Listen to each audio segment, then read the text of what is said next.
विवाद अब सियासत में महाभारत बन चुका है। एक तरफ योगी आदित्यनाथ हैं तो वहीं आपको बता दें कि उनके सरकार का प्रशासन ने शंकराचार्य और उनके बचकों का क्या हाल किया था किसी से भी छुपा नहीं है। हमने और आपने सबने देखा था महाकुंभ में, और सीएम योगी को भी सुना था। उन्होंने कहा था कि कोई भी आदमी जो है वो शंकराचार्य नहीं बन सकता। तो वहीं दूसरी तरफ अब शंकराचार्य और बटकों के पक्ष में खुलकर बैटिंग करने आए हैं यूपी सरकार में ब्राह्मणों के बड़े नेता डिप्टी सीएम ब्रजेश पाठक।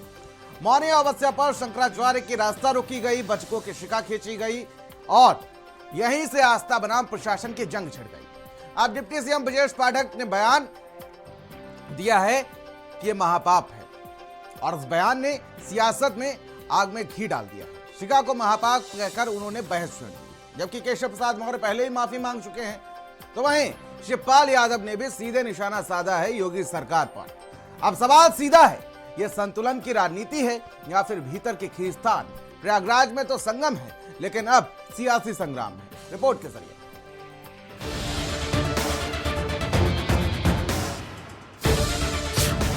माघ मेले में महाविवाद, अब नया पॉलिटिकल फसाद।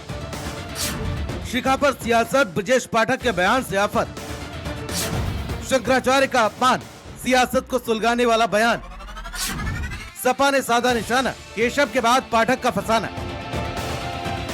मौनी अमावस्या के दिन शंकराचार्य मुक्तेश्वरानंद सरस्वती स्नान के लिए जा रहे थे। आरोप लगा प्रशासन पर, प्रशासन ने रोका, धक्का मुक्की हुई और बटुकों की शिखा खींची गई। यहीं से विवाद भड़क उठा और अब सियासत डिप्टी सीएम ब्रजेश पाठक के एक बयान से तूल पकड़ चुकी है। आस्था बनाम प्रशासन की बहस अब सीधे सियासत में सपा बनाम बीजेपी हो गई है, और अब दोनों ही डिप्टी सीएम ब्रजेश पाठक और केशव प्रसाद मौर्य पार्टी लाइन से हटकर बैटिंग करने लगे। ऐसी मान्यता है कि शिखा को आप टच नहीं कर सकते। हिंदू संस्कृति भी यही कहती है, हिंदू मैथोलॉजी भी यही कहती है, और शिखा को खींचना तो महापाप है। टच करना पाप है तो खींचना महापाप है। पुलिस अधिकारी, पुलिस कर्मी ने ये कुकृत्य किया है, उसको कड़ी सजा मिलनी चाहिए। कोई बचेगा नहीं, जो भी दोषी होगा कड़ी कार्रवाई। मैंने प्रार्थना की है भगवान शंकराचार्य जी से कि कृपा पूर्वक वो अपना जो विरोध है उसको समाप्त करके संगम, पवित्र संगम में स्नान करके एक अनुकूल संदेश देने की कृपा करें। मेरी हाथ जोड़ करके विनती है, प्रार्थना है। शिखा खींचने की घटना यूपी की सियासत में अब खुले जंग में बदल चुकी है। डिप्टी सीएम ब्रजेश पाठक ने कहा कि बल प्रयोग करना था तो और तरीके अपनाते, लेकिन शिखा खींचना महापाप है। हालांकि इससे पहले भी दूसरे डिप्टी सीएम केशव प्रसाद मौर्य भी शंकराचार्य से माफी मांग चुके हैं और उनको भगवान तक बता डाला था। तो वहीं बीजेपी ने मुद्दा उछाला और सीधे लपक लिया समाजवादी पार्टी ने।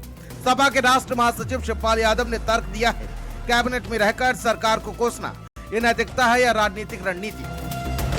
वो उसी पार्टी के हिस्सा हैं और मंत्रिमंडल में भी हैं, तो अगर उनको इतना ही बुरा लगा है तो उनको इस्तीफा दे देना चाहिए। पाप तो उनको भी लगेगा, पाप उनको इसलिए लगेगा कि उसी मंत्रिमंडल के वो भी सदस्य हैं। अपमान तो वहीं से हुआ है। सपा का तर्क साफ है, अगर घटना गलत है तो जिम्मेदारी भी तय हो। सवाल सीधा है, क्या बयान देकर राजनीतिक संतुलन साधा जा रहा है? क्योंकि इससे पहले कई बार सीएम योगी आदित्यनाथ को शंकराचार्य पर सीधा आरोप लगाते हुए सुना जा सकता था। हर व्यक्ति शंकराचार्य नहीं लिख सकता। हर व्यक्ति हर पीठ के आचार्य के रूप में जाकर के जहां तहां वातावरण खराब नहीं कर सकता। उन मर्यादाओं का पालन सबको करना होगा। और अगर वो शंकराचार्य थे तो क्यों आप लोगों ने लाठीचार्ज किया था वाराणसी में? क्यों एफआईआर लॉन्च किया था? आप नैतिकता की बात करते हैं। यूपी की राजनीति में संत समाज का असर बड़ा है। ब्राह्मण वोट बैंक, धार्मिक प्रतिष्ठा। क्या डिप्टी सीएम का बयान संदेश है कि सरकार नाराजगी भांप रही है, या फिर ये सरकार के भीतर की अलग आवाज है? सपा इस मुद्दे को आस्था बनाम अहंकार के फ्रेम में रख रही है। बीजेपी इसे कानून व्यवस्था बनाम अफवाह बता रही है। राजनीति में प्रतीक बहुत मायने रखते हैं, और शिखा सिर्फ बल नहीं, आस्था का प्रतीक है। प्रयागराज जहां संगम होता है, लेकिन इस बार संगम नहीं संग्राम हुआ। शिखा से शुरू हुआ विवाद अब सियासी शिखर तक पहुंच चुका है। देखना यह है, यह बयान की राजनीति है या बदलते समीकरणों की आहट। यूपी में आस्था भी मुद्दा है और राजनीति भी। स्पेशल डेस्क, भारत समाचार।